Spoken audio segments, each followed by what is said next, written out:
First of all, I would like to appreciate my deepest appreciation for Jerry and you for having the courage, the sensitivity, and the openness, and for the desiring and allowing of Abraham process.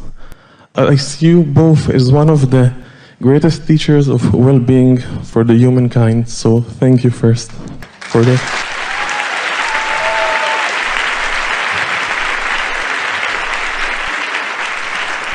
We are appreciating your appreciation, and we are all in this together. Yes, and you are the evoker of the expansion of this message. Do you get that? Do you know if it were not for the life that you are living and the questions that you are asking, that this expansion and clarity could not be? It is you who deserves the appreciation. Thank you.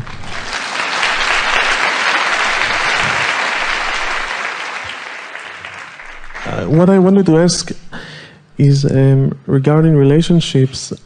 Jerry talks about one of the CDs regarding like attracts like, and something that we know that calls that opposite attracts. And you've mentioned that this is the subject that concerned harmony and not intentions. And I wanted a little, maybe if you can expand some words about this. What is the difference between the two? Well, if we were entering into a relationship with another, our marriage vows would say, I like you pretty good, let's see how it goes.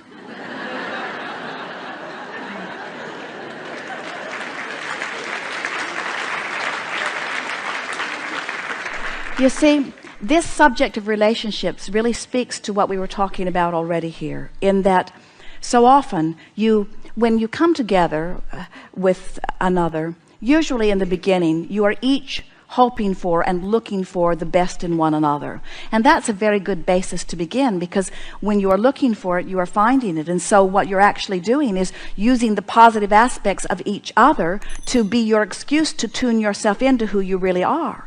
In other words, when you see something in another that makes you feel good, you have fixated on something that has caused you to become a vibrational match to the greater part of you.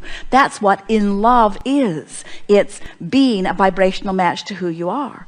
But so often people want to find approval or appreciation from each other, and in looking for it from each other, they forget about the vibrational alignment between who they are and who they really are.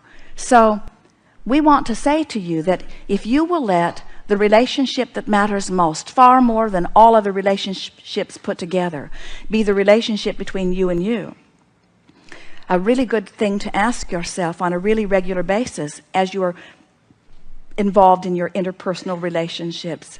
Let's say you're looking at someone and you don't like what you see, and you feel negative emotion because you've fixated on something that the source within you would never fixate on.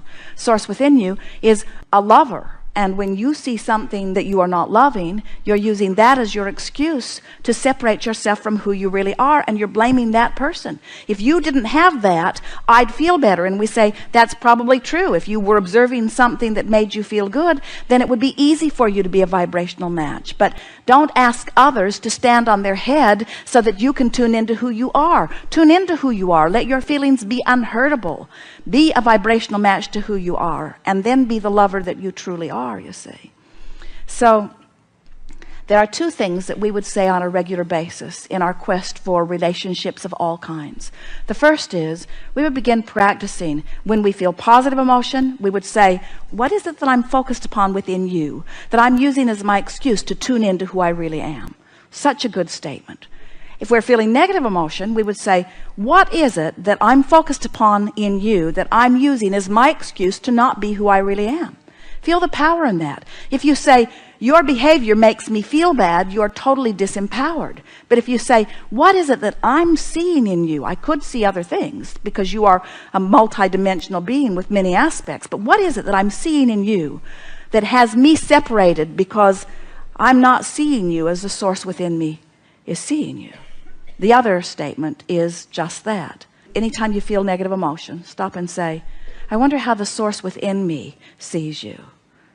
And if you're feeling negative emotion, you can know the source within you is seeing it differently, because negative emotion is your indicator that you're looking at something differently from who you really are. And it always means you've stepped back from who you are. It always means you're not up to speed with who you are. It always means you're not seeing this world in this moment through the eyes of source. You're instead seeing it through some disconnected, dependent vantage point where I need you to be different so that I can feel better. You are very hard on each other. You are very hard on each other as you need others to behave in certain ways.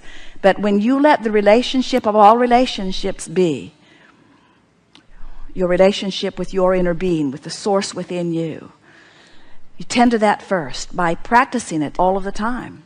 And before you know it, you'll be so tuned in, tapped in, turned on that you will see only positive aspects in others. We're visiting with a woman one day. She was discussing her ex-husband, who she had nothing good to say about. And we were encouraging her to have something good to say about him.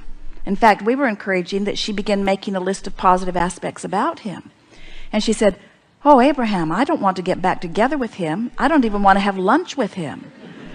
And we said, "We're not trying to get you back together with him. We're trying to get you back together with you." In other words, you can't condemn another without separating yourself. And that's why you feel such strong emotions about so many people. You don't feel good, and you think it's because of something that they are doing, you see. So there are so many wonderful relationships to be experienced. And when you get tuned into who you are first, and then you begin to move through your day looking for the best in others, before you know it, you'll be so tuned to the best in others and in the world that it will be a really rare experience when someone bumps up against you who's not a vibrational match to that well-being. Isn't it interesting to know that you have control over the behavior of all others? Now hear this. You have control over the behavior of all others as it relates to you, because you are evoking from everyone where your vibration is about them. So if you train your vibration into the best of them, then they must give it to you. That's what positive expectation is. That's what true upliftment is. Getting tuned into who they really are, you see. And if they're really vibrating in a different place than you are, law of attraction will not bring you to the same place. Even if you live in the same house, you'll zig and zag. You'll wake up at different times. You'll sort of have different thoughts. You'll go one way, the other will go another way. In other words, no problem at all. The universe only brings you aspects of others that are active within you. So everything you're getting from everyone that you're getting from, you're getting it as an indication of your vibration. Jerry and Esther's friend Mike on the camera made a button and gave it to them, and the button says, "Hi, I'm your vibrational indicator." So if someone's rude to you, they're your vibrational indicator. If someone's charming, they're your vibrational indicator. You only get back what you are giving out, you see. So it's really worthwhile training yourself into alignment with who you really are. Good to know, yes? Indeed. Good time for a segment of reflection. Thank you. We are complete.